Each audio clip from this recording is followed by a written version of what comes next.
Welcome courtside to the South Point Arena here in Las Vegas, Nevada, as we get ready for what has never happened at the D3Hoops.com Classic, a top 10 battle in any gender, but especially in women's basketball. It is number 6 Trine coming in at 11-0, taking on the number 3 Amherst Mammoths at 8-0. I'm Dave McHugh alongside Pat Coleman as we get ready for this, forgive the pun, mammoth battle between two pretty good basketball teams. Amherst coming off a national championship, shockingly, they always seem to be, against a Trine program who has emerged in the Division III women's basketball landscape, especially in the top 25 rankings. Both teams coming off wins yesterday. Amherst a slow start before defeating UC Santa Cruz, whereas Trine proved themselves a bit against UW Stout, Pat. Yeah, new guard versus old guard a little bit here. And new guard has a new guard in the starting lineup, and Dave will bring you through starting lineups in a second. But yeah, exactly. Now think of Amherst as old guard, where before Gramacki got there 11 seasons ago, Amherst was an afterthought in women's basketball. Men's basketball was the powerhouse and the only powerhouse other than hockey in the winter in Amherst, Massachusetts. And now he's done that there, and Rob Gould trying to do the same for Trine and getting them to the point where they are in a position to win themselves some national prominence here this afternoon with their first huge test of the season. Let's take a look at those starting lineups, and we will start with, quote-unquote, the visitors in this game, and that will be Trine. They will start with a player who didn't start the last game, but has started the rest of the season, 5'10 freshman guard from Merida, California, number 0, Camille Lira. Also at guard, Cassidy Williams, a 5'9 junior from Archbold, Ohio. At center, it is Haley Martin, 6'2 senior center from Auburn, Illinois. And at forward, Brandy Dawson, a 5'9 junior from Garrett, Indiana, preseason All-American. And Katie Steers at guard, a 5'9 sophomore from Portage, Indiana. For the Mammoths of Amherst, their usual starting lineups will be Madeline Eck, 5'9 sophomore guard from Rye, New York. Emma McCarthy, a 6' junior from Shelton, Connecticut.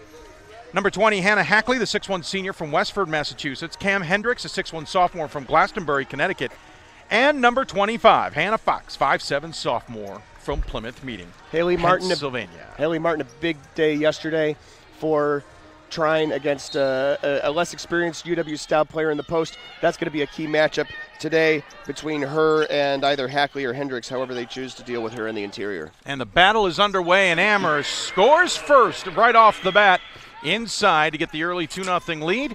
Amherst is in their home whites with purple numbers and trim moving left to right across your screen. Trine in their road blues with white numbers, gray trim moving right to left.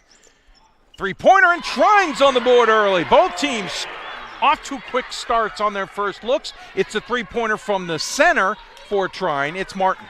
But already you can see, especially for Amherst, a much better level of intensity today than yesterday. Yesterday it took them a good quarter and a half to really get into the flow. And remember that, they have to play like a top 10 team. They definitely have to do that today. And a nice block there on the perimeter by Dawson. Yesterday, Hackley came up big. Eck especially. Eck was a big spark for Amherst. Fox was a big spark for Amherst as well. And kind of disappointing to see some of the returning players who played key roles in the national title game, not elevate their level here in 2017-18. Drive to the basket and a miss by Steers. And Amherst will get possession. Again, both teams scoring on their first tries, both teams missing out on their second possessions as we start to settle in here at the South Point Arena. Game 2 of 5 for today, game 7 of 15 for the event. 10 seconds on the shot clock. Kick out pass to McCarthy. McCarthy now in trouble at the elbow. 3 seconds on the shot clock. Extra pass again. Long two at the buzzer, but no good for Amherst. They get the rebound, and Hendricks tried to put it up and gets fouled. Yeah, extra pass twice, and that is true. But they got the shot off and did hit iron at least. And good job by Hendricks there to be there for the rebound. So Hendricks would go to the line coming into the event.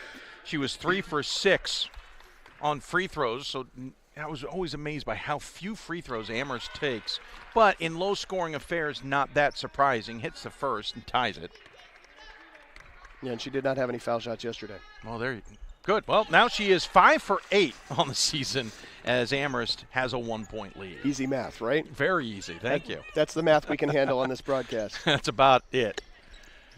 So Lyra, did not get the start yesterday, but played a ton of minutes. And you mentioned started the rest of the season. Oldham did get a start yesterday, but not super effective against UW Stout. Dawson's shot blocked out of bounds by Hendricks. Dawson comes in as the second best shooter in Division III women's basketball at 69.8% from the correction, 66.3% from the floor. However, yesterday had a very off day by her terms. Lyra, 3 in the corner, no good. For Trine, this is a foul well away from the ball by Steers. For Trine, a completely different style of opponent than they saw from yesterday. Stout going to throw waves of people at you. They're going to play 13 deep in their rotation on a fairly regular basis, and they're big, and they've got some speed. Now, Amherst is going to play 7 or 8 players on a regular basis, and they're not big in terms of girth. They've got some players with long arms, but they're not necessarily huge. Very interesting X's and O game. Nice pass inside, but a miss. By McCarthy off the feed from Eck. Eck now has it, will drive in, go the opposite side, off glass, miss the iron, and comes up with her own rebound. Fires inside, nice backdoor cut, and the feed still missed on the shot by Fox off the feed from Hackley. I liked the feed from Hackley, and I thought Fox had the right energy when he's in the right spot, in the right frame of mind to finish, just didn't get it to fall. Another drive, and Williams misses. So after both teams hit their opening shots, they have gone 0 for since. Up and finally breaking the trend is McCarthy with the basket inside. McCarthy's the player who I think, even though she comes in averaging double figures, she's the one who really needs to elevate her game over the course of the rest of the season. She's the one who I thought did not really live up to the expectations I had of her based on what I saw last year in the Final Four. Coming in shooting 51% from the floor, 44% from the free throw line coming into yesterday's game. Dawson controls the ball but then misses the fadeaway one-hander. And Amherst gets their easy rebound, and here come the Mammoths. At least we'll thank Amherst for getting a mascot, because it was hard not having a secondary name for about a year plus. The artists formerly known as. Right. Yeah. Nice fake on the screen, and the feed from McCarthy, or to McCarthy, is good. The feed coming from Hackley. A nice fake by McCarthy of setting the screen and then rolling off for the open look. And Amherst takes an 8-3 lead with 6:02 left to go here in the first quarter between these two top 10 teams. Again, Amherst, the defending national champions. Trine, basically in rarefied air for the program. Ranked for the first time just last year. As picking up the foul here will be Hackley as she was guarding Williams a little too closely. Williams, a 40th in the country at assist-to-turnover ratio, 2.12 to 1. So if you don't understand how that works, 2+ assists for every turnover. That's not a bad stat at all, yet she's only 40th best. 5:40 left to go here in the first. I blame assist inflation. Whoa, doing the splits inadvertently down inside is Martin. And misses the entry pass, though, as every coach ever told me. An entry pass to the post from the top of the key is nearly impossible. That said, slipping on the somewhat slick court. The court isn't bad, but still the dust and dirt of this being an equestrian rodeo center for much of the year has a little bit of an effect in some of the spots. McCarthy kicks out to Hendricks. Hendricks up top to Eck. Eck with 9 seconds. Spin move it and blocked at 8 feet. Nice help defense. Trine picks it up. Here comes Lyra. Lyra going to shake it up. Kick out. Martin, long jumper, misses it. Dawson collects the rebound, puts it up and is fouled, but misses the shot. Well, I think what we're seeing here in the early going, Dave, the first 4 minutes of this game is Trine has got to figure out a way that they're going to score in this game. They're doing a fairly decent job on the defensive end, and I really liked how Martin came over in the help defense and blocked the shot. But then on the other end, you know, they have to resort to her taking an 18-foot jumper. Dawson makes the first free throw. Now, Martin obviously has some of that range. She showed some of it yesterday, but that's not where Trine wants to make its bread and butter, I'm sure, against Amherst. Dawson makes the first free throw, 68% free throw shooter coming in. Montana Martin and Jade Abenth come into the game for Trine. Thank you very much. Rob Gould for Trine in his 4th season, 70-21 as Dawson hits the second. Took over the program in March of 2014 after being an assistant. Has had, in the offseason, had his contract extended And this is rare in Division III. Through 21-22. 21-22 season. I thought you meant the year 2122. It's really good job security. That's super impressive. Does it pay out after death? Is this like the I Bobby don't know. Bonilla contract with the Mets? Or the Albert Bow with the Orioles? Or Dan Quisenberry with the Royals. Remember that? Very nice. Back in the day. Yeah, so Division III, you don't tend to see contracts that long. Yeah, and you don't tend to see them announced either. Whoa. Little hop, skip, little shaky shake, and turnover. Little turnover, yep. Turnover there for Amherst, who did she even play yesterday? Got a little bit of playing time, but not didn't really fill out the box score, shall we say. Should say it's Amherst. Okay, even better. So little yesterday, we didn't even call her name. Yeah. She played 0+. Amherst with the 8-5 lead, 4:15 left to go here in the first quarter. A little miscommunication. Eck tried to fire to Fox in the corner. Fox was cutting baseline, and Fox just isn't tall enough to reach up and grab that pass. And that ball bounces as far as you can go. Yep. Out into the corner of the arena. Appreciate the extra effort from Lyra to chase that down. I never see anybody sitting in those seats. Nope. I'm sure they're good seats, though. The front row is not the bad. front row. Yeah. 4:05 in the front row. left to go. He's Pat Coleman. I'm Dave McHugh here at the D3Hoops.com Classic, 8th annual. This is the first ever top 10 matchup in either men's or women's basketball in the history of this program. And foot out of bounds by Dawson trying to save it. We'll give it back to Amherst, and Trine will have a sub coming in. It'll be number 3, Shelby Oldham, who started yesterday. 5'4" junior guard from Greenfield, Indiana. Oldham will pick up Fox as she crosses the timeline. Isn't it so much easier to say timeline? Yes. I'm so happy for that. Yes. Now that it is an official timeline in women's basketball. I have to switch back and forth. After I've learned all that, and nice Dawson with a beautiful steal on the entry pass to Hendricks. From the top Dawson's going to go the whole way off glass and a miss. Yeah, I didn't quite have the finish, but I was amused by the thought of the top of the key to the post there, that pass getting picked off. That's going to be a long 2 if it hits, but Eck misses. Bach out, ball out of bounds. It'll belong to Trine. If you are watching us on Twitter, Pat and I, so excited about this top 10 battle, we both tweeted out on T3 Hoops that we were battling it from 2 very different points of view. Did we really? Yeah. Oh, nice. I learned a new trick with our production software. Oh, to tweet directly from it? Yep, with an image. YouTube, the YouTube stuff automatically gets captured. Yeah, too. I'm talking about, no, this is this is an image of the broadcast. Oh, see, it was like 8 minutes apart. Kick out, 3-pointer is good. 8 minutes apart, totally legit to tweet twice about a top 10 game. Absolutely, I agree with you. As a 3-pointer, good for Trine. That is Haley Martin's second 3 of the game. Yeah, she came in 3 of 19 on the season, and she's hit nothing but 3s this tournament. Yeah, 2 of 3 yesterday. Also, it's a good weapon for them. It's a tie ball game at 8 apiece. 2:45 left to go. Amherst, who've had a couple misses down court. It's hands off to Hackley. Hackley to Fox. 3 on the way. Rattles home. That's really good ball movement by Amherst. Trine has been doing a good job kind of sagging off the exterior, packing in the interior. It's gotten them a couple of steals. Whoop. But if Amherst can move the ball around, they can get the open shot. Oldham almost dragged her pivot foot, but held up. Gets it to Steers. Steers skip pass to the near side to Dawson. Nice. Correction, that is not Dawson. Nope, that's the other Martin. Montana Martin. She misses her shot. Eck picks up the rebound after the second attempt. Feeds up ahead. Nice float pass. No, but stolen by Steers. Yeah, not nice enough. Nope. A little too short of a moving target. And Trine will hold on to the ball here and reset as Gould, sets up the play he'd like to see. Just wanted to point out for today's audience, Haley Martin and Montana Martin, not sisters. Nope, not related. But both on the floor at the same time a couple times yesterday and here right now. Kick violation is going to give the ball to Trine and reset the shot clock from 7 to 15 with 1:45 left. Coming in for the Mammoths, it is Megan Sullivan, the 5'10 junior from Granby, Massachusetts. Her sister on the team got some playing time yesterday as well. Also point out, if you're looking at the scoreboard wondering why Amherst's background color is purple, it's the only way we can show you their logo. The colors are too similar. Purple. Drive, Steers off glass, will draw the foul, miss the shot, will go to the free throw line though. And for Steers, 7 of 9 entering the weekend, not too bad from that location. It's been a good first quarter so far. Trine has done a little bit about what we talked about, having figured out some ways to score.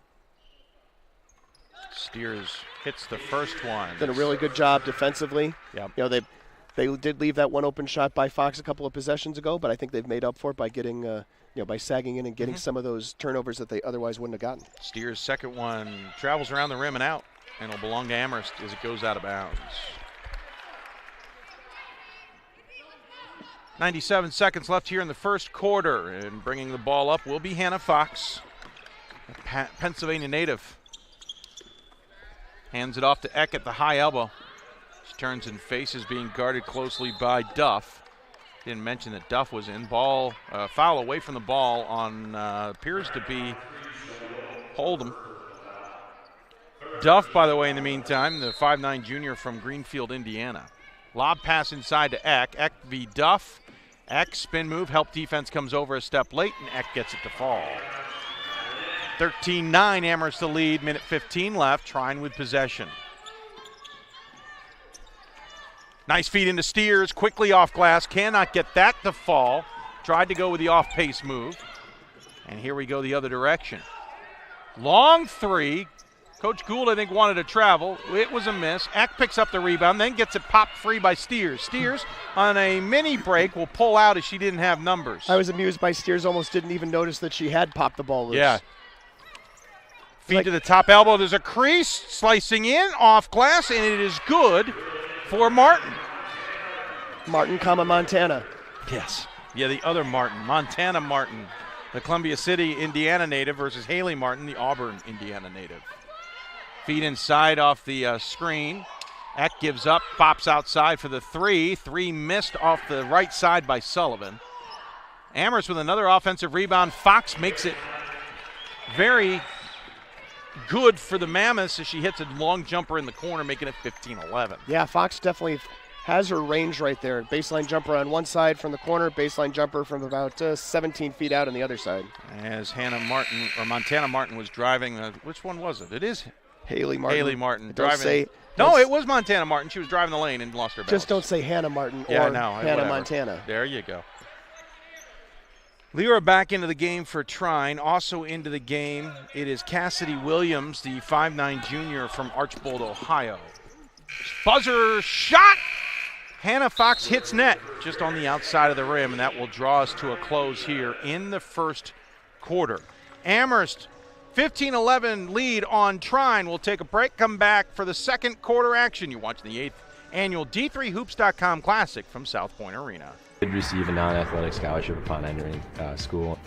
I got the presidential scholarship, which was huge for me. I think there's more opportunities for academic scholarships in Division III. I did receive academic scholarships. Just being involved on campus, being a leader, all those things combined kind of get me recognized. It's a great experience for me.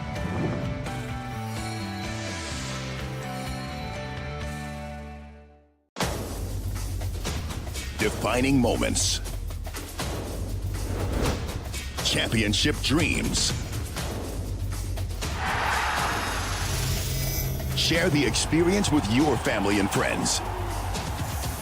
The 2017 NCAA Division III Men's Basketball Championship, March 17th and 18th at the Salem Civic Center in Salem, Virginia. Visit ncaa.com/tickets for your tickets today.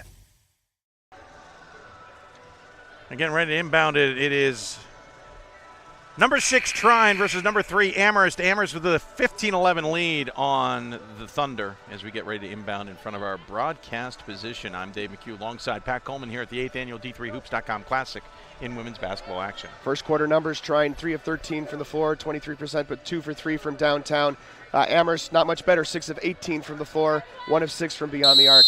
Out rebounding Trine 14-8, 6 offensive rebounds for Amherst in the first 10 minutes. Trine continues to move right to left. Will attack the left-hand basket. Nice pick and roll. And Dawson trying to feed Martin, Haley Martin.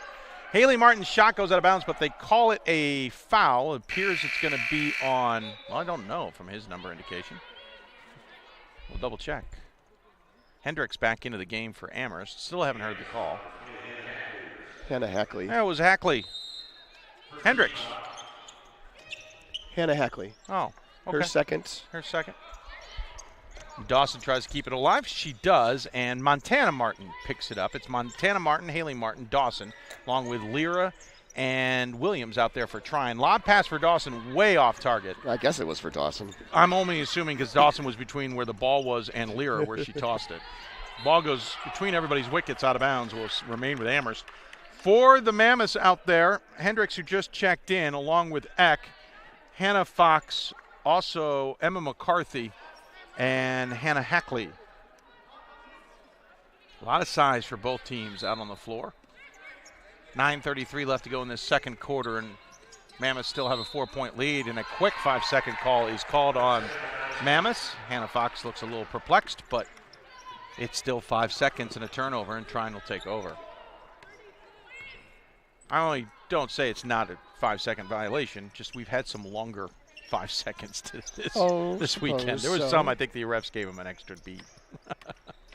I don't think they like calling that one. Into the corner, three-pointer on the way, air ball for Cassidy Williams. And here come the Mammoths. Try to feed inside, and they're going to call the foul on Haley Martin, who's keeping Emma McCarthy from getting to the ball. That is foul number 1 for Trine for the quarter. Checking back in comes Steers, and out goes Montana Martin.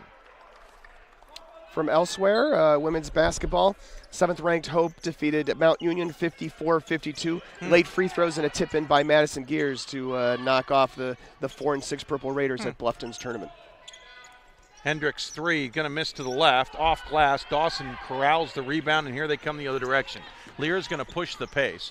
Going to come up on that little double dribble. She got caught between a couple decisions. I think she got surprised by Hannah Fox's defense, sagging off, and didn't realize she had more room to work with, and by the time she did, she had put her second hand on the ball. Yeah, freshmen's will does that. Yeah. And junk. So Fox now off to Eck. Eck trying to look inside of Hendricks, will decide to use McCarthy instead. Far side to Hackley. Hackley now looking for Hendricks. They really want to go into Hendricks. And great try by Lyra, except you're not allowed to use your foot to steal the ball. Is that not true? Is that not the sport? It's not this one. All right. Not this one. Just you checking. can use it in a few others. Rugby, soccer, even football to some degree. Baseball. Baseball, yep. You don't really steal the ball in baseball. No, that's true. That'd be a different move. The offense has the ball. Ha-ha, hey, look at us. 10 seconds on the shot clock. They'll feed it to Fox. Fox will come around the top of the screen to Hackley. 5 on the shot clock. Hackley, extra pass to Eck. 3 on the shot clock. Eck's going to have to force it up. Nope. Throws it inside. Doesn't matter.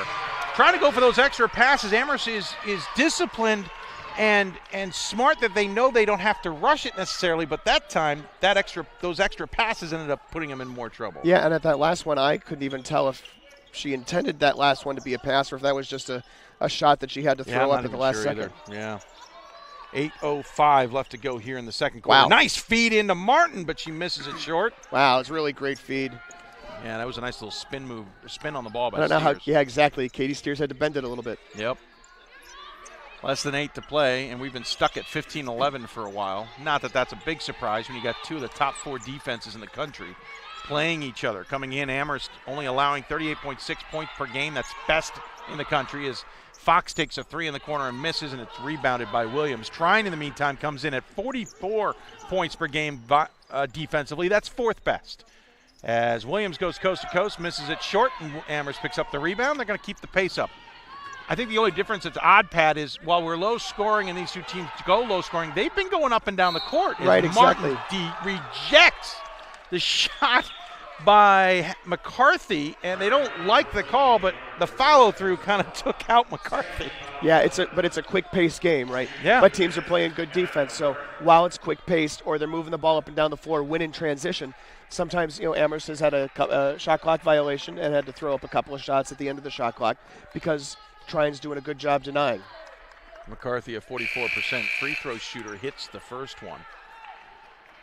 Extends the lead to 5 as into the game for Amherst comes Megan Sullivan, who we've seen, and Maeve McNamara comes in for the first time, the 5'7" junior guard from Arlington, Massachusetts. Saw quite a bit of time last game. Second shot is good. Amherst extends its lead to its largest 6 points here with 7:15 left to go in the second quarter. GP Gromacki, head coach of Amherst, and his coaching staff wearing the absolutely perfect Las Vegas attire. I guess when we interview him after the game for our official interview, we might have to have him do a spin. Start from the back. Yeah, do a spin. Yeah. Martin going for a third three, misses it to the right, steers the rebound, puts it up and in. 17-13 the lead for Amherst. Good putback, and not a lot of second chance opportunities. That was only the second offensive rebound for Trine here this afternoon. 6:43 left to go. Between these two behemoths in women's basketball, at least if you follow the rankings. Yep. Oh, nice little fake drive, missed short on the help defense coming over, ball out of bounds, belonged to Trine as the Thunder are not shying away from the Mammoths. Yeah, Emma McCarthy pretty frustrated by her inability to finish that one, and also her inability to track down the ball out on the perimeter. She was the last one who touched it before it went out of bounds. Jade Abenth checks into the game, along with Shelby Oldham, who brings the ball up the floor for the Thunder. She feeds over to Williams on the far side. Top of the key to Abenth. Abenth dribbles in from 10 feet and hits. She basically played under a minute yesterday in what, if there was garbage time yesterday for Trine, basically did not have much of a role here. A key role in a big bucket in a close game. 6 minutes left to go in the quarter. Trying to feed inside. That pass is just not there. Hendricks tried to get inside to McCarthy, and there was no way. Up ahead, Hendricks blocks the shot by Williams, but also draws a ton of body to pick up the foul. Yeah, Hendricks was there, but just not there fast enough in order to be able to block the shot and not commit the huge contact underneath. So going to the line will be Williams, 77% free throw shooter. First one up and good. Cuts deficit to 1 with 1 to go, and Amherst will bring in Hackley, but they'll also bring in Jackie Nagel for the first time, the 6-foot senior from Colchester, Vermont, playing in her 8th game this season. And the second free throw is good, and Trine has tied it up.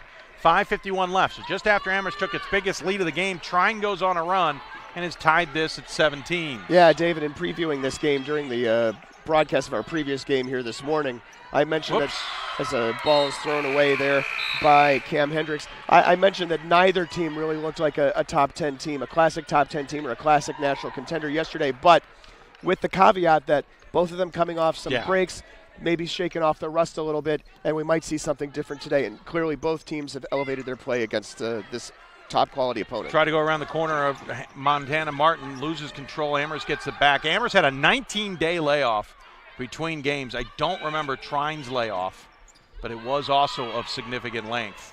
5:15 left to go here in the second quarter. They're going to call the foul on Abenth.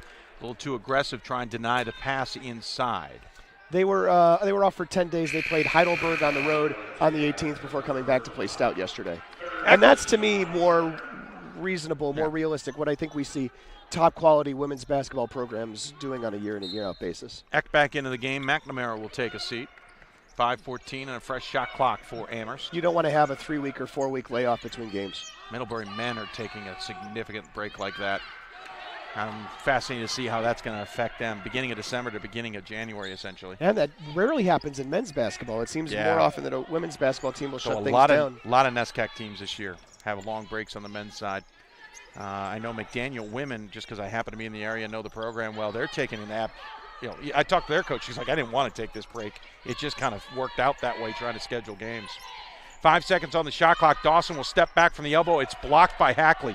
Fox picks up the ball. She's going to put the foot on the accelerator, tries to cross up Williams, feeds back out. Hackley thought about the three, got guarded well, goes off dribble, off glass, and in.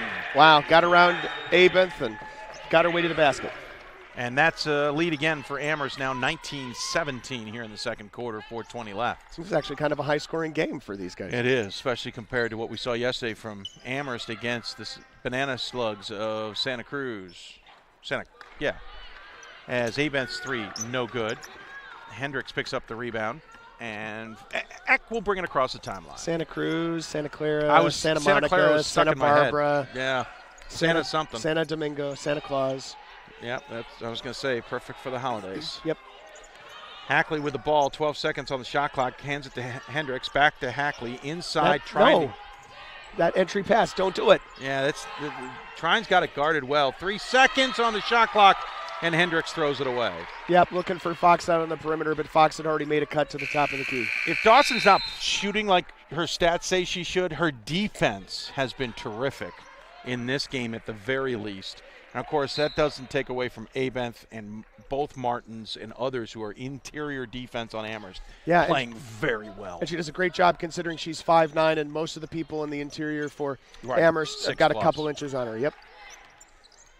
But that means also that you see Cam Hendricks out there at 6'1" trying to guard her on the perimeter when Brown has the ball. Dawson has the ball. Advantage. Yep. Lyra finds herself in the paint and then drags her pivot foot. She wanted contact, but she kind of initiated that contact. Yep. It'll stay 19-17 here. Amherst has committed 2 fouls in this quarter, trying 3. So if you're waiting for bonus shots, you're going to have to wait a little longer. Don't hold your breath. Yeah, neither of these teams, well, I would say both these teams is a better way of saying are disciplined enough defensively. And right, and I think also the officials are letting them play a little bit. Yeah, too. I think almost even officially the officials are letting them play. Ball goes out of bounds off of the tie-up, and it'll be Trine basketball. Basically, as long as the teams are not mauling each other on the interior, they're going to let them play basketball. And that's where that debate comes in of the rules and the emphases and how you make things consistent. These guys are consistent. We'll say that much. We've said that almost every broadcast, but that's certainly where all those conversations come into play.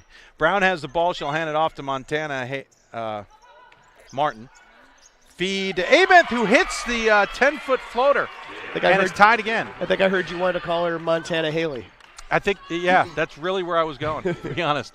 It's gonna a lot of combinations there and permutations. 2:30 left, tie ball game. Amherst in a battle with Trine. Into the corner.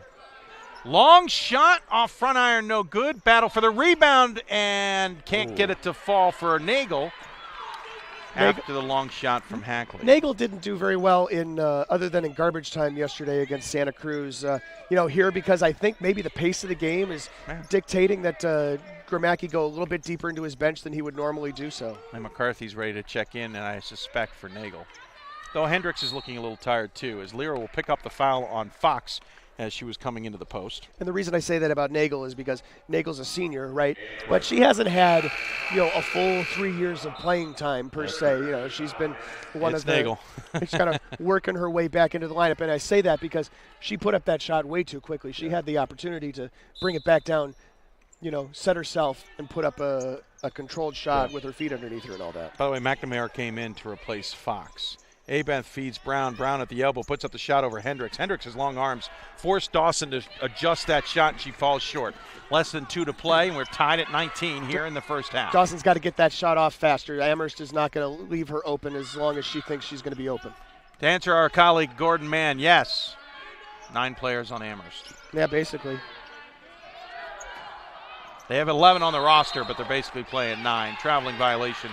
Yeah, they've got Kate Sullivan will come in for garbage time. And they've got 10 dressed. And they've got 10 dressed. So, Amherst, shockingly, one of the smallest lineups I've seen in women's basketball for a top 25 program. They don't necessarily need it, except in depth. Think how much money they saved travel this week. That's a fair point. That's good. Very good point. Nice feed inside to Abenth, but the help defense from Eck ends that play, but draws the foul. 10 flights for players for Amherst compared to 217 for Stout or whatever it would be. 4th team foul on Amherst does give Trine the bonus opportunity at the next foul, though Abenth will go to the line here to shoot, and she misses the first free throw. You think I'm joking, but in a 6-point game, Stout played 12 players yesterday and had another 6 or so on the end of the bench. Dawson out for Trine. Shaylee Duff back into the game. Abenth 9 of 11 coming into the weekend, goes 1 of 2. And Trine has a 2019 lead here in the first, I believe. Yep, they had a lead early in the first quarter as well. So not their first lead of the game. 1:08 left to go here in the first half. Eck with the ball. Far side. Hackley for 3, nothing. Right into Lyra's hands. Quickly up ahead to Martin. Martin has to back out. Feeds Lyra. Lyra one hand slings it to Steers. And they'll go back around to Lyra. 18 on the shot clock, under a minute to play. Feed inside to Abenth, off glass and in. And Trine has its biggest lead of the game. And I think if you had told me yesterday that they were going to have a big lead with Haley Martin on the bench with 2 fouls, I would have said, how is Trine going to score with Haley Martin on the bench with 2 fouls? But they are really having some success right now. Lyra Gelmos gets the steal. And Trine playing very well here today against Amherst. So far in this first half, Williams will check in and Montana Martin checks out. Yeah, they've really risen to the challenge here in the first half. So it'll be interesting to see, coming up in the second half, what adjustments Gromacki makes and how Gould and Trine react to that. Amherst down 3, 28 seconds left. There's about a 12-second difference between shot clock and game clock. So Trine's going to get one more look. McNamara feeds McCarthy, who will drive off back iron, no good. Steers picks up the rebound with 15 seconds left. Shot clock is off, and Coach Gould says, slow it down. I want the final shot. 6 seconds left. They feed Abenth at the elbow. Trying to feed inside, can't do it. Forced shot by Steers, who hits it at the buzzer. Wow. Steers with a long deuce, and Trine's going to go into half, up 5. You can't see it, but the Trine fans, about 20 of them, standing ovation. It's an amazing finish to the second quarter, and then, of course, big reaction on the floor by Trine as well. Just a fantastic way for them to close the first half. I had said yesterday, if Trine can be in the game by the end, if this is a 10, 15-point game with an Amherst win, I'm impressed with Trine. Yeah. I'm not saying Trine can't go with Amherst, but Amherst is just more experienced. Trine has never been in this boat before. Right. Trine's got a 5-point lead at halftime. I'm more than impressed. Yeah, they've been really impressive. And we talked about how good Haley Martin was yesterday. Now she's been on the bench with a couple of fouls. She had a 3 early, but it's really not. It's not been here. They've done a great job without her in the first half. Also nicely balanced scoring, but Abenth especially off the bench. Yesterday she played basically nothing, under a minute.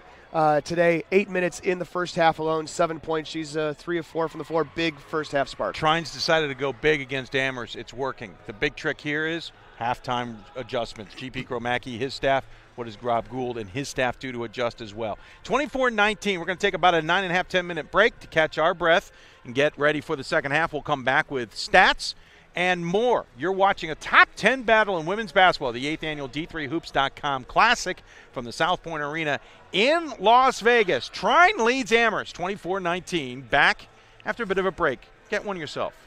Receive a non-athletic scholarship upon entering school.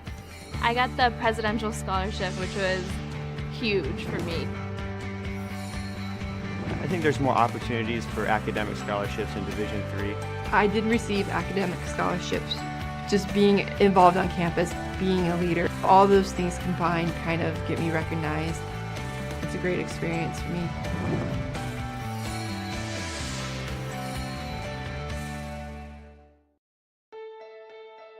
For the love of the game. That's what it's all about, they say. But for those of us who are Division III student athletes, it's more than that. It's more about team and the schools and communities we represent. And for the many of us blessed with the strength to compete in sport at the college level, we understand that with what we were given comes a special obligation. Our obligation to help those who have their own special needs and whose love for the game is no less intense. That is why NCAA Division III teamed up with Special Olympics. Since August of 2011, we and others from Division III campus communities have volunteered more than 250,000 hours, time away from the classroom and practice field, reaching across the country to coach and mentor Special Olympics athletes. And to learn that in giving, we receive so much more in return. Help us keep that dream alive. Be part of it. Get involved. You can make a difference. I'm a Division III student athlete, and I know how powerful words can be.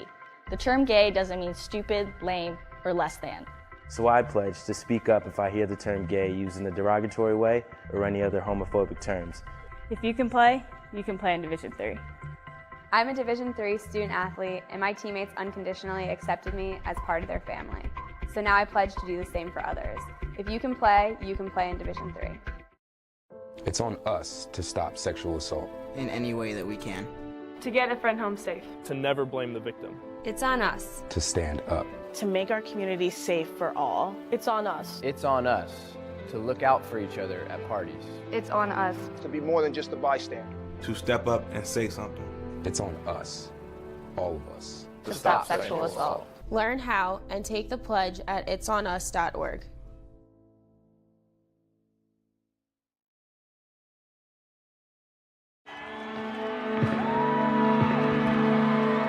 Great moments are born from great opportunity. That's what you have here tonight. That's what you've earned here tonight.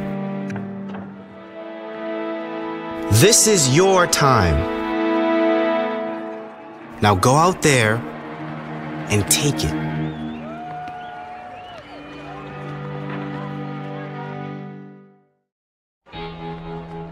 Cheer for the stumbles. The he shoulda had that's. And the tears that linger. For in those moments, greatness lies. There, you will find the provoked, the determined, the unified. It's in those moments that champions are born. I used to never really talk. Ever. I was scared and shy. It was hard to look at people's faces. I was afraid if I said something wrong, everyone would laugh at me. But then I started to play golf with Special Olympics. I made friends and won lots of gold medals. But I learned more than just playing golf. Special Olympics helped me to find my voice.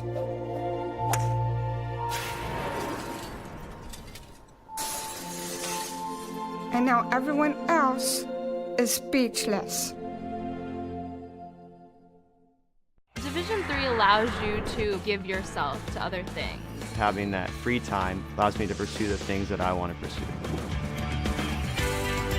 Division III athletics affords students the opportunity to, engage in the other interests in their campus and in their lives outside of that sport. It allows you to just be able to do everything you want to do. I wouldn't change it for the world.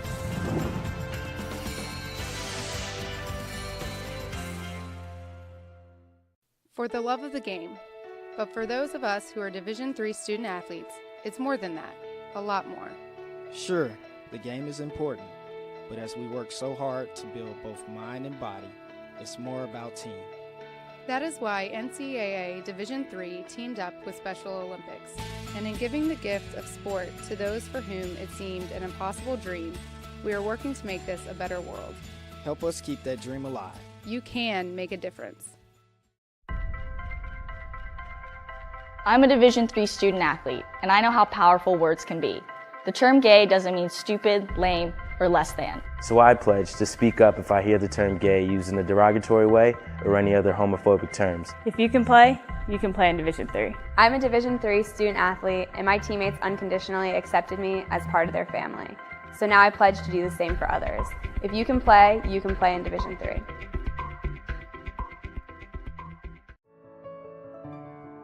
This is our It's On Us pledge. It's on us to make a personal commitment to help keep all people safe from sexual assault, regardless of race, gender, sexual orientation, or ability. Not to be bystanders to the problem, but to be leaders of the solution. We invite you to join us in this campaign by informing your campuses about the It's On Us mission.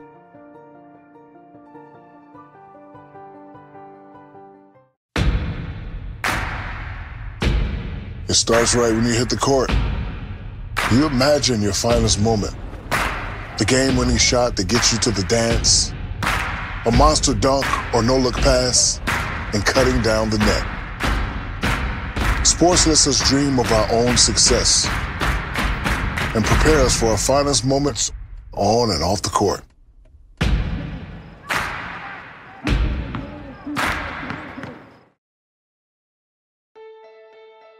For the love of the game. That's what it's all about, they say. But for those of us who are Division III student athletes, it's more than that. It's more about team and the schools and communities we represent. And for the many of us blessed with the strength to compete in sport at the college level, we understand that with what we were given comes a special obligation. Our obligation to help those who have their own special needs and whose love for the game is no less intense. That is why NCAA Division III teamed up with Special Olympics. Since August of 2011, we and others from Division III campus communities have volunteered more than 250,000 hours, time away from the classroom and practice field, reaching across the country to coach and mentor Special Olympics athletes. And to learn that in giving, we receive so much more in return. Help us keep that dream alive. Be part of it. Get involved. You can make a difference. We are calling you, all of you. We are calling all Division III schools to join our cause. It's on us to start the change. It's on us to be the change. It's on us. It's on Division III. It's on all of us to stop sexual assault.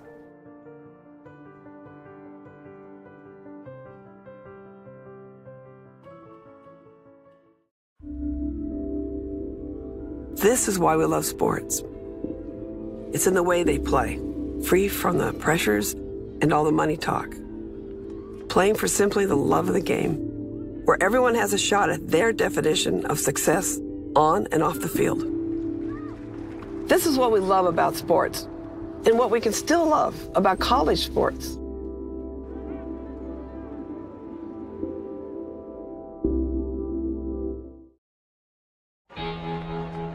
Cheer for the stumbles,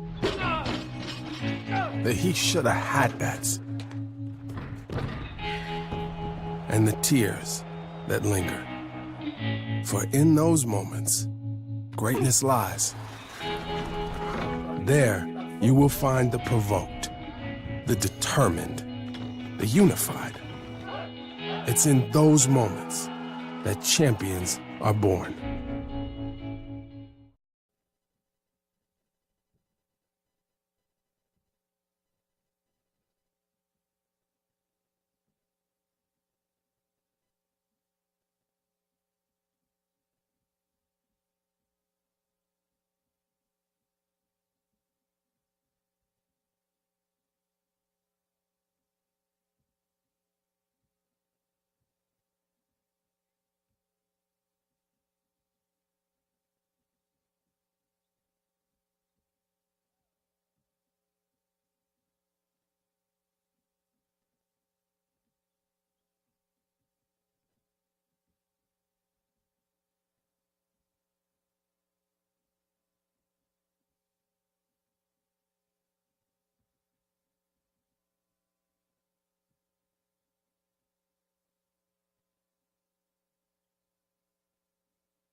Welcome back as we get ready for second half action. Here between two top 10 teams, the Thunder and Mammoths, Trine and Amherst. Let's get a look at halftime stats for these two teams. And the big stats that jump out, Trine shooting pretty well from the floor, at least percentage-wise, 8 for 25, 2 for 6 from beyond the arc. Both of those thanks to Haley Martin early in the first quarter. Amherst, though, 1 of 11 from deep. They've struggled on the deeper end of the floor. We'll see what happens as they flip sides. Free throws, not much to talk about there. Amherst is winning the rebounding more, of course, on the offensive end especially. Assists pretty even. Turnovers, though, Amherst with 10 to just 5 assists. Certainly a significant number in my book. Yeah, I think I wonder if how much of that is pace of the game, Dave. We saw and we talked about Amherst having to maybe go a little bit deeper into its bench than it liked. They played 8 players in the first half, which is not maybe that unusual, but the fact that each of them got I'm mathing poorly today. There was a total of 10 minutes of action between the three of them. They'd really like to. They're more suited to that NCAA tournament style of play with the media timeouts, getting your players some rest, and riding 5 or 6 players. You're right. So that's your halftime stats for these two teams. And again, they'll switch sides. I don't know how much the arena is a factor. Sometimes we see it as a factor, sometimes we don't. We'll see if Amherst shooting improves to some degree. Again, I'm Dave McHugh alongside Pat Coleman calling this one. We hope you're looking forward to the second half. We most certainly are ourselves as we get ready. Couple of scores elsewhere. 7th-ranked Hope beat Mount Union 54-52. Number 21 Marietta beat Calvin 64-56. Pioneers 11-0. Program record for wins to start the season. Big bench scoring, and Allie Spade scored 22 points in the losing effort for Calvin. Calvin, of course, the signature win on the Trine ledger coming into the tournament. Trine coming in today 11-0, 8-0 for Amherst. These teams ranked number 6 and number 3 respectively. And we are glad to have pretty good viewership here for this game here as we go into the second half of action. Just trying to get out the fact that we got the game on. Are you tweeting? I could do that. Oh, yeah, but I wanted to get out a picture of the thing. Oh, I thought we would just both tweet simultaneously. There we go. Dave with his toys. We're actually very happy, though, about using production truck here at the D3 Hoops Classic for another year. It's been a lot of fun to work with. Yeah, and getting to learn more and more of the tools. Especially for me, who produces about a half a game a day while Dave gets a break. It's much easier to jump in and run that system compared to some of the other ones that have been used in the past. So we are underway in second half action. Amherst in their home whites, moving right to left across your screen with purple numbers and trim. Trine is in their road navy with white numbers and gray trim, moving left to right. Possession arrow, thanks to the first half start, now belongs to Trine, who have the 5-point lead as we get underway. Hendrickson outside there with Fox, Hackley, McCarthy, and Eck, and it is a Fox deuce that gets us going for the Mammoths here in this first half. Yeah, nice shot by Fox. She was just 2 of 7 in the first half, but gets off the second half on a fine note. These two teams will wrap up their D3Hoops.com Classic here with this game, while in the previous game they were just getting started. The quirks of this event. Yeah, it's 3 days. So somebody's already starting, somebody's always leaving. But we are left. always here. Left it well short, did Lyra, on that first shot of the half, and we'll come the other direction. Amherst trailing by 3. You know, Dave got 1 game off yesterday. I got to rest my voice for 2 games, thankfully. I figure I'll get a game off a day. Yeah. With you guys, your voices are worn out. I know that feeling way too well. Yeah, I know what you mean. Oh, Fox loses it on the way up. And for her luck, though, Dawson hit it on the way out.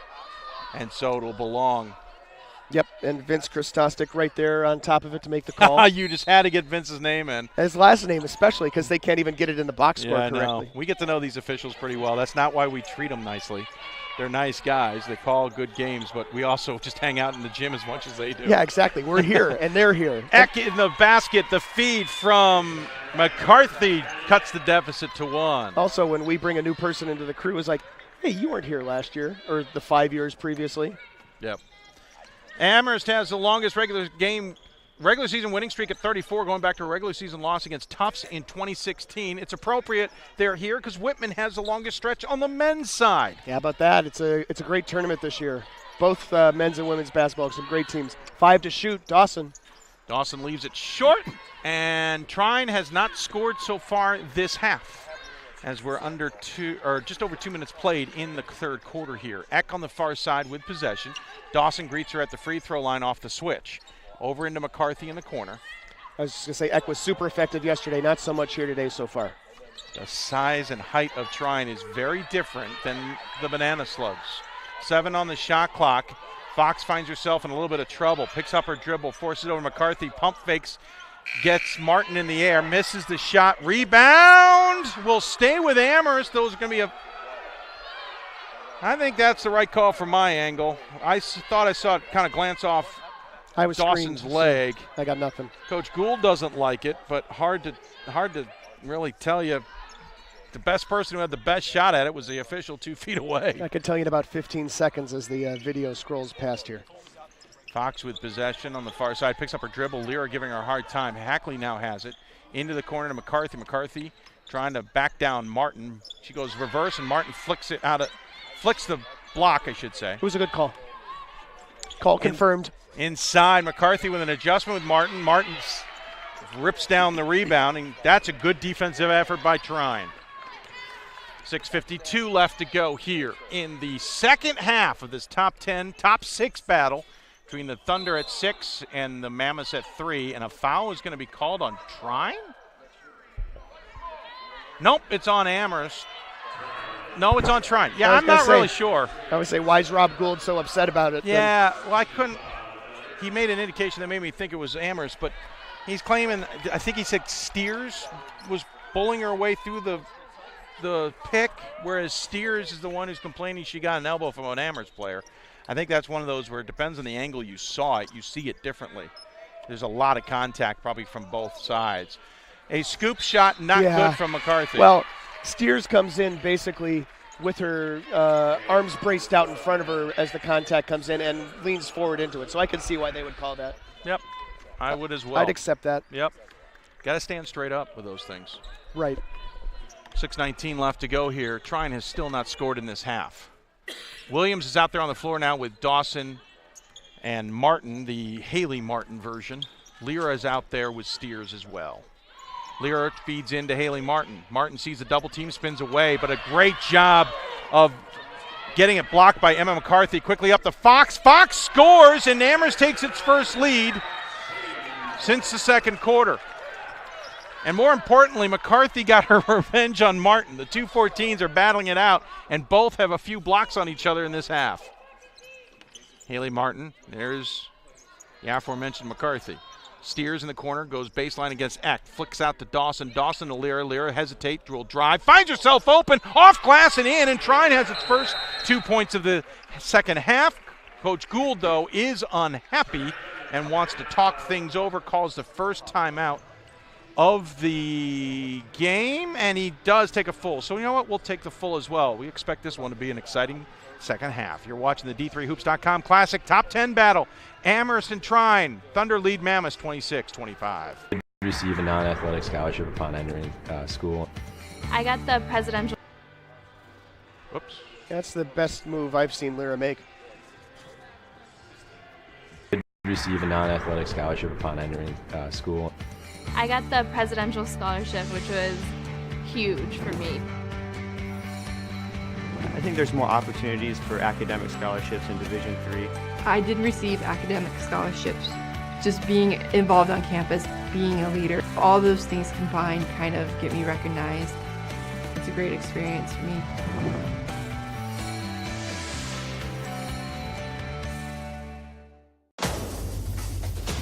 Defining moments. Championship dreams.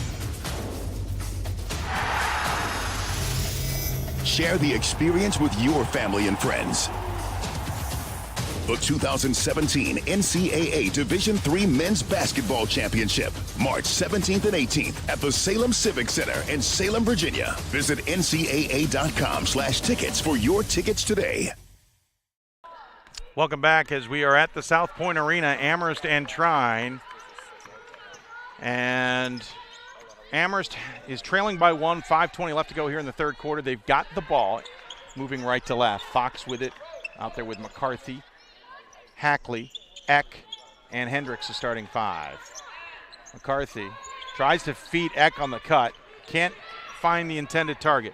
Lyra picks it up with a head of steam, will find her way up, and will get called for a travel as she initiated the contact with McCarthy and traveled as a result. Coach Gould doesn't like it. I don't think I understand what he's trying to argue. I just don't think he understands that the contact's being created by his players, not the defense. Yeah, I mean, we talked earlier about this set of officials not being susceptible to suggestion, shall we say, that's a good by point. Players or coaches. They're just not interested in the advice that coaches have to offer. They're confident in their ability to ref, let's put it that way. And 20 years of experience. They do a lot of D1 games, and they're here because they're games in Las Vegas that they can call. Hendricks hits a three-pointer.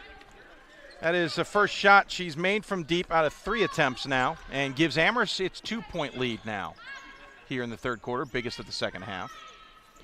And the other Martin is now in, Montana Martin in the game, along with Abenth. Abenth making her appearance. Up and under left hand, misses off glass, and then can't corral the rebound. So Abenth with a really good first half. Remember, 7 points at 8 minutes of action off the bench. So Trine made a number of changes. They also have Cassidy Williams out there along with Shelby Oldham. So they've gone with a real big trio of both Martins and Abenth, as his shot is airballed and picked up by Montana Martin. So a different look here for Trine against this Amherst squad, trying to get a little bit bigger than Amherst. When Abenth, as we mentioned in the first half, had a really good half. Williams around the curl, loses the ball. Fox picks it up, it's a foot chase down court, puts it off glass and misses it. Larry Radloff helps her back to her feet, but quickly up ahead. The layup is good for Williams, and we got a tie ball game. And a nice feed, about a 60-foot pass by Montana Martin. She was the one who collected that board, and a huge outlet pass for the finish. 3:20 left to go in the quarter. Tied at 28-28 is what I'm trying to say. Some people might be surprised by the score. I'm not. It's just about where I expected this one to be. Yeah. And Fox was trying, I think, to get it to Eck, and it was kneed out of bounds. Oh, I have it indicating second quarter. I apologize. That's there. all right. Thank you. There, it is the third. I wasn't going to say it out loud, but okay. No, it's fine. It's going to magically It just changed appear on everybody's. It is well, third see, quarter, 3 now, 4 left. Now it's a much more surprising score. Yeah, see, now it's a huge We've magically shifted forward 10 minutes. She's feeling it. 0 for 2 to start. Now 2 for 2 in the third quarter, and Amherst has a 3-point lead after the Hendricks three-pointer. I was going to say we now move you ahead to further action. There you go. 2:45 left to go. Trine battling it out. Dawson back on the floor with Steers. Abenth along with Williams and Montana Haley. There I did it again, Montana Martin. Martin for 3. Nothing but net, answers and ties it. That is a huge shot. You know, again, so little playing time yesterday for Montana Martin. Martin, not a huge amount of time, not a huge lot of success either, but she did have 5 points off the bench, but nothing from long range, and that is a big shot right there for the Thunder. 22% shooter from beyond the arc. Open. Not her weapon. Left her open. 8 seconds on the shot clock. Hackley with the ball, hands it off to Hendricks. Pump fakes on the 3, will drive with 3 seconds. Bailed out by Dawson with a little too much body on the drive. Coach Gould does not like the call. 2:01 left to go here in the third quarter. It seems to me, Dave, you could probably take those 6-7 words and just put them on repeat and say them Probably quite often. True. That's kind of why I emphasized it. McNamara in for Eck for Amherst. Fox will inbound the ball. Hackley, McCarthy, and Hendricks, the tall trio for Amherst. The guards being Fox and McNamara. Fox with it on the far side, gets away with a little bit of an elbow. McCarthy against Abenth, kicks it out to Hendricks. Hendricks being guarded by Dawson. Now to Hackley, over to McNamara being guarded by Steers. McNamara finds herself underneath, thought she stepped out of bounds, did not. Missed the shot with her back pulled, and she really did a tiptoe job around her. McNamara picks up the foul. Really did the tightrope walking along the baseline there. Lyra will check back in for Oldham, and back into the game for the Trine comes Haley Martin replacing Abenth. So both Martins now out there. And we've got a whistle. Not officials, I think, trying to double check some things. Don't come over to us. We can't help you. Nope. Both Martins out there along with Steers, Dawson, and Lyra for Trine. It is Fox, Henderson, McCarthy, Hackley, and McNamara for Amherst. Minute 30 left to go in the third quarter. We're knotted at 31. Oh, good job. The Battle of the 14s is just awesome to watch as the ball skips out of bounds and will belong to Amherst. But 14 Haley Martin versus 14 Emma McCarthy has been a terrific battle. It is, and while maybe McCarthy hasn't looked as good on the offensive end as you might expect. It's her defense. Keeping Haley Martin in check is something that Stout was not able to do yesterday. Kick out. Hendricks going for it again. Does miss that one, so she's now.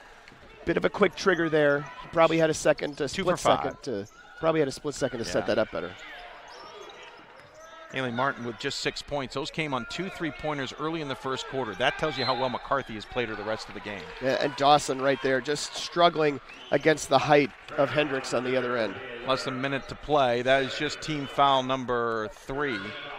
So we're nowhere close. These two teams have combined for 5 fouls in this quarter. There's been a low foul affair period. Yeah. At the last break, a total of 15 had been called in this game. McNamara with the ball, feeds it inside to McCarthy. Kick out, Fox, 3 on the way. Rims out, Dawson hauls in the rebound. Lear will bring it across the timeline. 33 seconds left. There's about a 9 or 10-second difference between shot clock and game clock. And a foul called on Hendricks as the ball was entry passed to Dawson at the free throw line. Kind of surprising. I've seen a lot of reach-in calls. Man, both defenses are really disciplined and fundamental. That was just a lazy effort to keep Dawson, or maybe a thought that they could get the steal. So the shot clock turned off now. Trine will have the last shot as you see Lyra. Oh, you don't see it on your shot. Trust me, she's just to the left taking her time.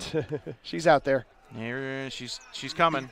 Trust me, she's coming. She's working her way towards the 3-point line. 9 seconds left as the ball appears on your screen. Whoa, yep. And a foul. That's a great call. Yep, got to call that. Yeah, listen, Haley you want to Martin gain knows. position, but you aren't allowed to back the defender out of there. And Haley cleared McCarthy about 6 feet before she finally got whistled for it. Yeah. They might give you one. They might give you the second effort. It's the 6 feet of effort that's finally going to get her.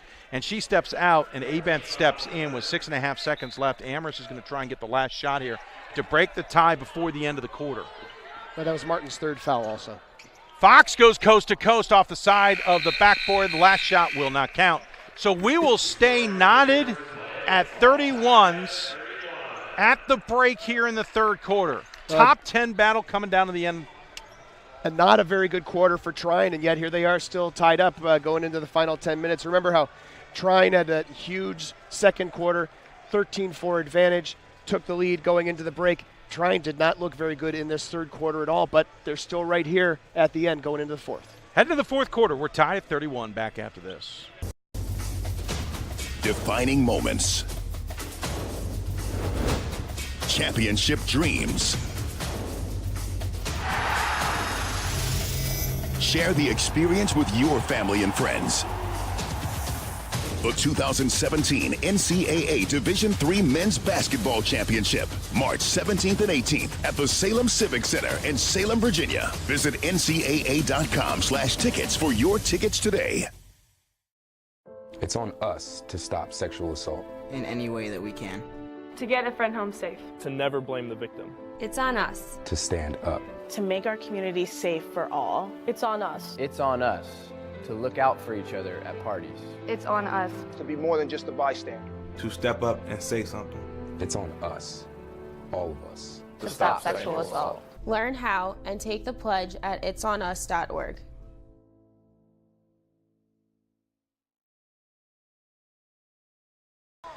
Welcome back as we get ready for the start of the 4th quarter. Trine and Amherst in a top 6 battle are knotted at 31 as we enter the last 10 minutes of regulation. I'm Dave McHugh alongside Pat Coleman at the 8th Annual D3Hoops.com Classic. Hashtag it D3H on your Twitter account, folks. And, of course, want to thank all our friends at Sport Tours for a terrific event so far as we are underway here in the 4th quarter. Trine with possession, moving left to right in their road uniforms. Trying a little frustrated in the 3rd quarter. Of course, a couple instances where they thought calls should go their way. They were definitely not going to get. Some shots didn't fall, and they turned the ball over. And but here they're going to be the beneficiary of a foul call against Emma McCarthy on the inside. Remember, right before the quarter ended, Haley Martin picked up foul number 3 on the opposite side. McCarthy is one of 4 players for Amherst with 2 apiece. McCarthy picking up that foul, didn't like it. One of the officials came over and explained it to her. Fascinating technique. I don't see all that often, to be honest with you. 9:35 left to go. Lyra with the ball. Steers tries to force it into Dawson and gets it, but then triple team jump ball called. It will belong to Amherst. So the good news is these two teams aren't fouling each other very often, so we're not spending a lot of time at the free throw line. The bad news is there's 9 total timeouts that have yet to be used. Could be a while before we get to the end is what you're saying in a tight game? Yeah, a tight game. 9:20 left. 5 turnovers in the third quarter for Trine, just 1 for Amherst. That's the other key from the third quarter in my book. McNamara along with McCarthy. Fox, as McCarthy goes up and under. Well done against the taller Haley Martin. And Amherst takes a 2-point lead. Really good move for McCarthy. She's the first Mammoth into double figures. I almost said the other one. First time of the weekend, yeah. Well, hitting the deck is Lyra in the corner. Williams is looking for her and finally gets her the ball. High elbow, shot on the way, missed. And Miller's going to pick up her 4th. Yeah, that's a... Martin, apologize. Martin picks up her 4th. Martin Miller on Tanamana. That's going to be a key here. 4th foul, Coach Gould's not even looking at his bench. As they go down to the defensive end, he's not looking to sub out. Yeah, does he know that Haley Martin? Does Martin have, Martin has 4 fouls? Now, there we go. Someone woke him up. Abent's running to the table, but she's got to be smart here as the ball comes to her. McCarthy, she blocks it. She did a really good job. The thing was her hands were leaning over, though. I mean, that's dangerous. But that was a really good job she got defensively. All ball. And now she's out Abent in. Third block shot of the game there on her way out the door for Martin. That was risky. She almost left for the game permanently. 33-31, 8:28 left to go here. Trine with the ball, trailing by 2. Abent, Dawson, Lyra, Williams, and Steers on the floor for the Thunder. Dawson with it up top. Crossover, comes into the lane, puts up a hesitation, gets it blocked by Hendricks. Abent comes in to go for the rebound. Picked up by McNamara, then drags her pivot foot. There we go. Yep.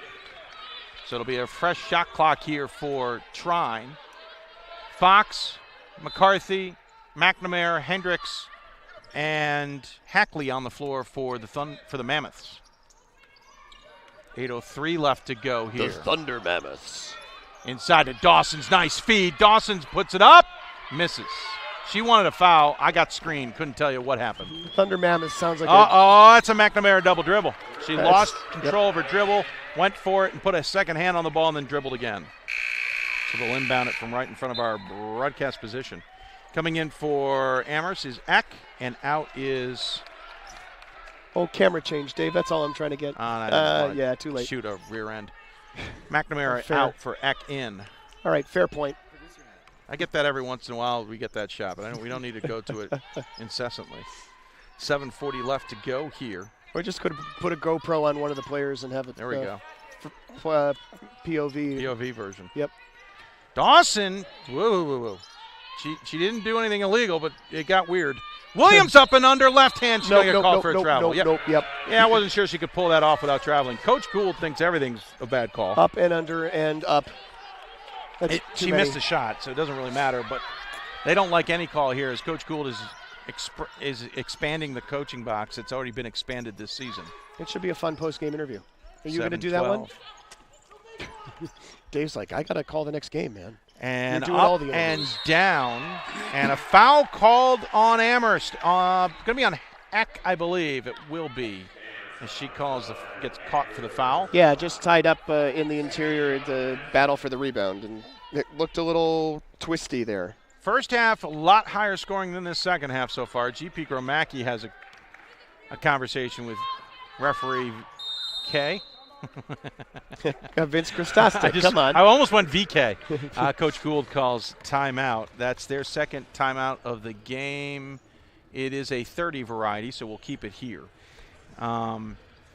Listen, I said it earlier, it's not a knock against Trine. It's a respect of Amherst, that if Amherst won this game by 10 or 15, I'd really respect what Trine did.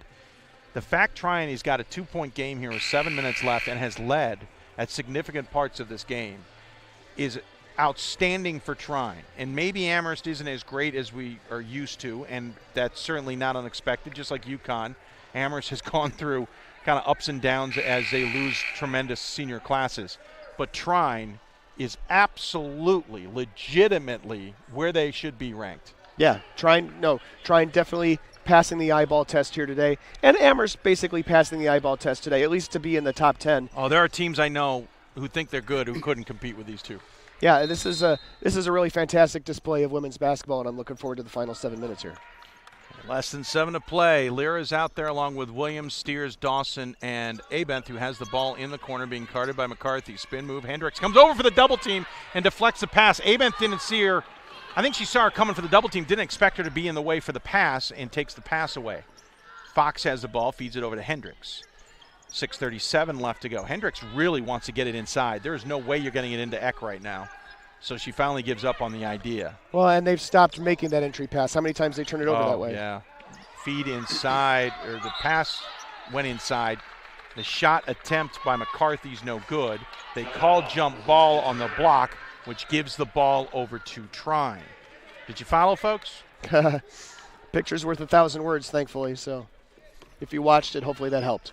6:17 left to go here. Kick out to Williams. Williams with possession, being guarded by the much taller and more aggressive Hackley.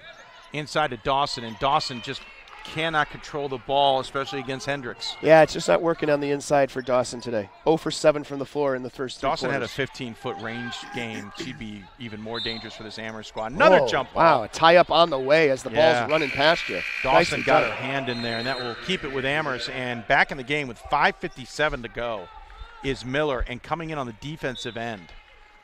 Interesting. Oh, I just get nervous watching this. And Dawson hauls in the rebound off the miss from Fox. That's okay. She only had to be on defense for about 5 seconds. She's also a smart defender. I don't expect her to pick one up. It's just when you need her this badly.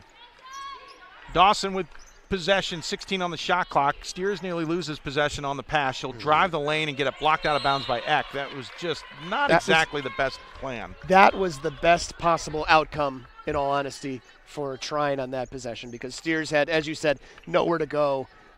More likely going to have a shot rejected, going to miss a shot badly, maybe get called for an offensive foul. Lyra will inbound it. She'll float it to Dawson. 10 seconds on the shot clock. Elbow, Dawson pump fake, step right, shot off glass, no good, trying to keep it loose. Lyra picks up the rebound. Fox takes a tumble, and a hold will be called on Eck. Wow. This thing got physical. There was a lot to unpack out of that short sequence, right? It looked like Fox pivoted in midair too. She's quick. To pivot really requires having a foot on the floor, right? Well, I just meant that Lyra hit her with such torque. Steers, and it wasn't like she hit her. It's just they were both going for the loose ball. Lyra happened to get there first. Steers with the ball now, drives baseline, goes near side. Better have been reversed. Eck comes out with the rebound. 5:09 left to go. Here come the Mammoths, leading by 2. Fox misses the three-point shot as both teams have really cooled off. I don't think Grimacki was particularly happy with that shot selection right there. I don't think he wanted them to go that quick as Coach Gould calls out the play as Williams will set it up. Near side to Steers, being guarded by Hackley. To Dawson. Dawson picks it up, hands it to Martin. Martin skip pass to Williams' far side. Williams being guarded by Eck. Williams will cross it up, spin move. Finds herself in trouble, still puts up a shot, off glass, misses the iron. Amherst picks up the ball and will come back the other direction. Again, both teams really cooling off from the floor. Inside, they'll go up against Miller. Trying to force the issue. Somehow Miller does not commit a foul and will be trying possession. Martin is what I'm trying to say. Keep trying to say it. Martin's family out there, I really apologize. Either Martin family. Now the other Martins into the game as Steers will take a seat. And also into the game comes Oldham, who will give Lyra a break, and McNamara will check in for Amherst, giving Eck a break. So it's Martin, Williams, Oldham, and Dawson for the Thunder, along with Fox, Hendricks, McCarthy, Hackley, and McNamara for the Mammoths. 4:13 left to go here. In a close one, Amherst 33-31. Pat, correct me if I'm not wrong. We've had 2 points scored in this quarter? I can't correct you if you're not wrong. That is sir. correct. I missaid that. Correct me if I'm wrong. Dawson pump fakes on a 15-footer, changes her mind. Miller gets the ball, finds trouble. 3 seconds on the shot clock, puts it off the rim and glass, misses the shot, and Amherst comes down with another rebound.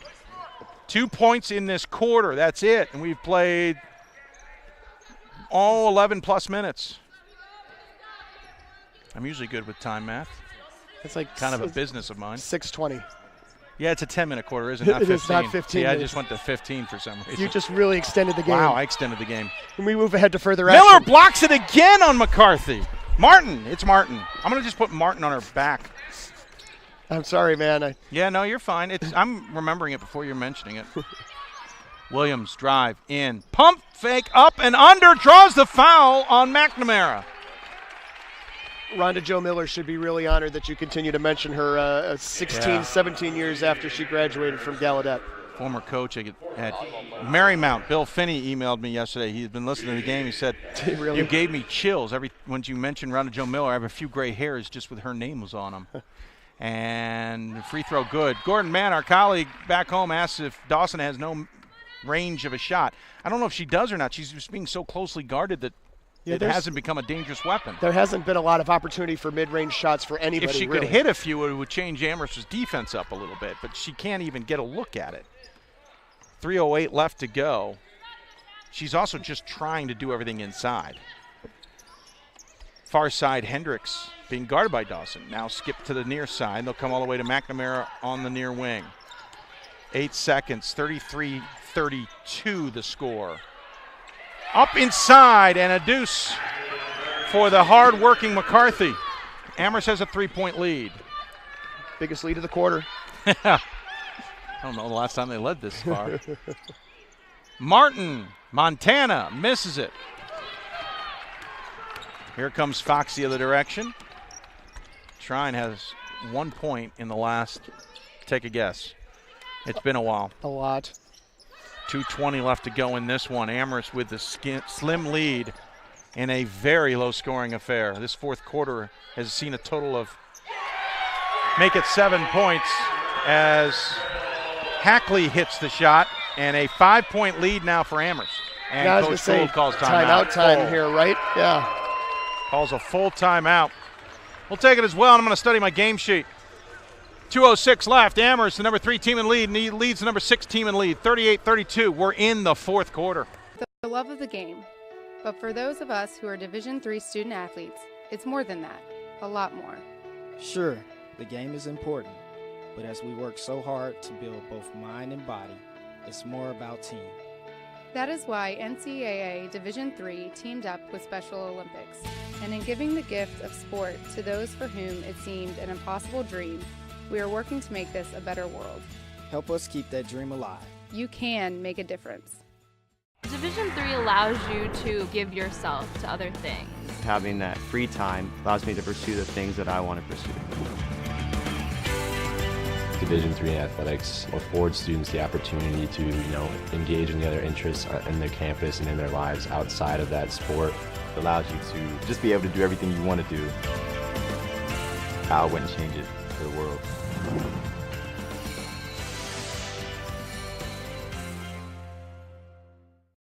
Welcome back. 2:06 left to go here in this game between Trine and Amherst. Amherst has a 5-point lead.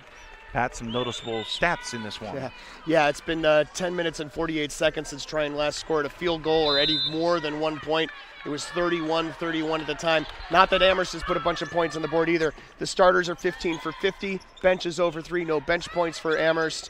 And Brandy Dawson, 0 for 10 from the floor for Trine. Miller for 3. Leaves it short. Might have gotten touched on the way by Hackley. It's Martin, I know. I'm putting a post-it up here. To cover your screen, it says Martin. Martin. Eck with the ball. Kick out. Goes into the corner to Fox. Fox crossover. Gets stopped by Martin. Kick around to the far side to Hendricks. Air ball's a 3. Fox is going to try and save it and will tap dance over somehow the table without absolutely wrenching a leg. Nice on hurdle. her landing. Nice hurdle there. Remind me to tell you, if we get a full timeout, tell you the Derek Camestro story. 1:23 left to go. Mental note made. 38-32. Amherst the lead. I apologize to the screen, and we missed the point somewhere. Dawson 0 for 10. Make it 0 for not on that play. And she'll pick up the foul. It's either going to be Eck or McCarthy. 2 shots for Dawson coming. Third on McCarthy. Yeah, there's 4 on Eck, 3 on McCarthy. On the opposite side, Haley Martin still with the 4. Nobody else with more than 2. Dawson now 2 for 3 from the free throw line for only 2 points. Yeah, this has been a tough day for Brandy Dawson. One more coming. Hits it. Cuts the deficit to 5 with 70 seconds left and 7 timeouts. Trine is in the bonus, by the way. Lyra being aggressive with Fox. 1 minute left to go in this one. Amherst in slowdown mode. Might as well. We don't have a 5-second call here, so you don't have to worry about it. You can run off almost half the remaining game. 5 on the shot clock. Fox picks up her dribble. Will take the long jumper. And missed it. Ball out of bounds off Amherst. It'll be a Trine possession. 38.5 seconds left. Timeout somebody. It is Trine, and they will bring it up to the 28-foot mark. Well, that is a fantastic play, though, by Haley Martin. It's 3 Mammoth defenders and Martin all going for that rebound, and Martin is able to collect the ball enough and tip it off of one of the other finally did it. One of the other Mammoth players, so it goes out of bounds. And it's a possession that Trine really, really needs because it has not been going well here for the last 12 minutes for the Thunder. Again, of course, the women's game, you're allowed in the final minutes, should you have timeouts and have not advanced the ball in the course of play, bring it up to the 28-foot mark, and Coach Gould immediately indicated that. No surprise. He doesn't want to face an Amherst press. With 38.5 seconds left and down 2 possessions. Fouls, Amherst has committed 5, which puts Trine in the bonus. Trine has only committed 1. Amherst has 5, its full allotment of timeouts left. Trine with a single timeout remaining. Williams, Lyra, Brown, Miller, and Steers on the floor. Lyra almost turned it over. Dawson gets in trouble in a double team. Will put it up. Misses the shot. I thought that was going to go. Oh. Now they got a foul. They got a foul, yep. Lyra's trying to get over there to help as Williams was unable to corral Fox. Yeah, I thought that was the one shot that was going to fall. A little fall away, just a hair short. It would have been apropos. Of course, it's second team foul, so Trine's got 3 more to play with. Yeah, that's true. We're going to do this again a couple times. Yep. Oh, unless they get the steal. Lyra gets the ball off the steal. But loses the control of the ball. Picked up by McCarthy. Yeah. And then Williams ends Fox's decisions of trying to go to the basket. He says, yeah, you're already 3/4 of the way to the floor. Let me help you the rest of the way down. We're gonna make sure you can't throw this up and put it in. So you're gonna have to earn this one. Or back it out and dribble it some more. 15.8 seconds left here. And Fox, who's a little banged up, will go to the line. And they called that an intentional. That's the right call. Yeah. Last defender back. The problem is that gives the ball to Amherst. Yep. So good idea to foul her, but the aggressiveness made it a non-Trine possession here. Yeah, you got to do that while you're going for the ball. It was basically a blatant, I'm going to push you on the back shoulder so that so that we finish this off. Fox misses the first, as you hear. Can't make it more than a 2-possession ball game here. Rattles in the second one, so it'll be a 6-point game, but Amherst does have possession on the sideline. Right. Oh, and it looks like Fox is going to have to get a medical here. They're going to give her about 30 seconds to be attended to, and if it's not done, she's going to have to be subbed out for, and that's their ball handler. So we'll see how quickly the trainer for Amherst can get whatever is needed taken care of. They have not actually asked for a clock to start, which is interesting. Actually, they're going to inbound it from right in front of us. Nope, the clock has now been started. What? Oh, technical foul was called on Sporting-like. So they are inbounding it from the opposite side. First buzzer has just been sounded as they're trying to clean up Fox as quickly as they can. And they'll keep her in. Maybe with a little bit more than should be allowed, but a lot of those rules have changed too, from the extremely tight to a little bit looser, rightly so. So they'll inbound it right in front of us. Hendricks will do the honors along with out there with Fox. Hackley, McCarthy, and someone. Eck is hiding behind McCarthy. Trine needs the turnover here, and they did not get it off the inbounds. And Lyra will foul Fox, who was 1 for 2 on the last attempt. She needs to hit 1 to make this a 3-possession ball game with 13.1 left. Oh, wait, they're still way below the line. We're not there yet. They got one more throwaway here. Not there yet, my man. The problem is it just wastes clock. Yeah. The advantage is Amherst can't put any points up. Well, and it makes them throw the ball in multiple times. And every time you throw the ball in, you do have the potential to turn it over. Well, who's this foul going on? Oh, Miller's done. It's either Williams, Martin. And nope, it's going to be Williams. Okay. He psyched me out. Our official psyched me out. He was staring down Martin and eventually said, no, you're not the one who was fouled. It was actually Williams. So Martin will stay in the game. McCarthy will go to the line here to shoot 2.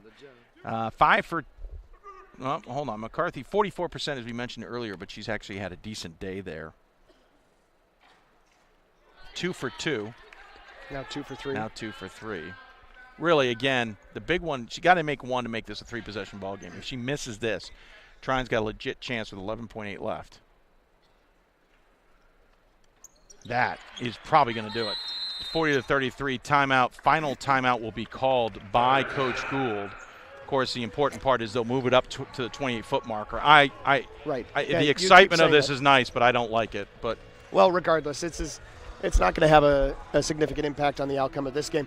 But if now to look at what Trine has accomplished here, what they've shown here today. Obviously, the last 12 minutes of this game have been that's Amherst's defense showing. It's a severe disappointment, and that's something that if you're Trine, you're going to have to figure out how to do if you're going to play a couple weekends into March, because eventually you're going to run into somebody who's going to play this style, who's going to be defensive oriented, and it is going to make things difficult for you. And Hope, Thomas Moore, DePaul, if anybody, Illinois Wesleyan, anybody who can shut down Brandy Dawson has just shown Trine's Achilles heel. I basically just named all the teams within their 500-mile radius. They won't necessarily meet an East Coast team until later on. 173, 171 watching right now. I'd be interested to know how many coaches then pick up this archive and watch the tape on how to shut down Brandy Dawson. Well, and I wonder if Coach Gould goes back to the table too and says, or to the locker room and says, we got to find a way to free her up, and using screens maybe in the post to free her up and give her a chance. As our colleague Gordon Mann pointed out, when she takes a step, she is tough to stop. Yep. Well, they couldn't get her that step today. As they inbound the ball, Williams with possession. They'll feed it. Long three, buried. Montana Martin, nice shot. Well done. Cuts it to 4 with 6.9 seconds left. Amherst has got to get it in. Timeout just before the 5-second call. Yeah, well, you can see the hand starting to come up. You got those timeouts. That's what they're there for. 5 timeouts, now 4 remaining for Lord GP, but it is. And he'll move it up to the 28-foot mark. This is where I don't like the rule. Okay. Because defensively, I never hear 28-foot mark except when you're calling a game, just so you know. Oh, I hear it all the time. I know. It's just like you harp on this. No, I just have it memorized. But, now you've just killed the defense that has earned that opportunity. They earned the chance to try and shut it down there and get back in it. You've now, because of a timeout, allowed that bailout. And it's an entertainment thing for the NBA. I don't like it in college basketball. I don't like it anywhere but the NBA. I don't argue with you there, for sure. I'm perfectly happy to not have the NBA in college basketball. So 6.9 seconds left. Amherst will inbound it from just to our left. But I think we've gotten the... GP Gromacki actually put his hands in his head a little bit there. I think this one's a little tighter than he expected. We've gotten the matchup we expected, though. Absolutely. Happy we got this matchup the way it turned out in a foul. That will do Martin for the game. Right, because we did not expect when we were putting this together back over the summer that this was going to be a top 10 team. We thought Trine would be good. We thought we'd come off of what they did last year, a pretty solid team. I don't think top 10, no.